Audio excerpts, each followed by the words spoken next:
আসন্ন জাতীয় সংসদ নির্বাচন উপলক্ষে বাংলাদেশ জামাত ইসলামের মনোনীত প্রার্থী ও দাঁড়িপাল্লার সমর্থনে এক গণমিছিল অনুষ্ঠিত হয়েছে।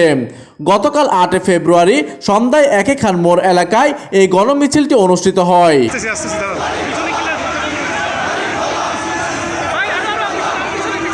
মিছিলটি নগরী অলঙ্কার মোড় ঘুরে একে খান কৈবল্লাদাম ও কর্নেল হাট প্রদক্ষিণ হয়ে সিটি গেট এসে শেষ হয়।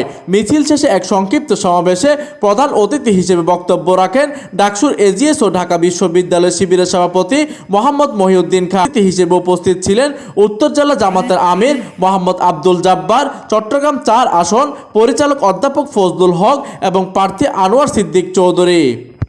তারা ঘোষণা দিয়েছে তাহাজ্জুদ পড়ে সেন্টারে যাবে। ওই 2008 সালে আওয়ামী লীগ যেমন তাহাজ্জুদ পড়ে ওই দিনের ভোট রাতে দিয়েছিল, আজকে দিনের ভোট রাতে দেওয়ার জন্য তারা পায়তারা করছে। চট্টগ্রাম ৪ আকবর শাহ পাহাড়তলী ও খুলশী আংশিক নির্বাচনী সমন্বয় কমিটির আহ্বায়ক মোহাম্মদ আব্দুল হান্নান চৌধুরীর সভাপতিত্বে এই গণমিছিলটি অনুষ্ঠিত হয়। এতে বক্তব্য রাখেন বিশিষ্ট আইনজীবী, মানবাধিকার কর্মী ও সাবেক ভাইস চেয়ারম্যান অ্যাডভোকেট মুস্তফা নূর। তাদের নিজেদের নেতাকর্মীকে তারা হত্যা করেছে। তারা প্রকাশ্যে প্রশাসনের উপস্থিতিতে জামাতের উপজেলা সেক্রেটারিকে হত্যা করেছে।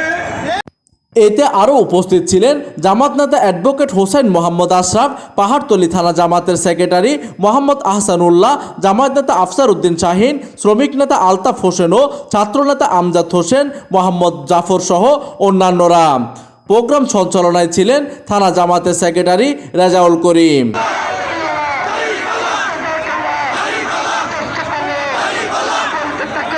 প্রতিনিধির তথ্য ও পাঠানো চিত্রে ডেস্ক নিউজ, দিগন্তের বার্তা 24, চট্টগ্রাম।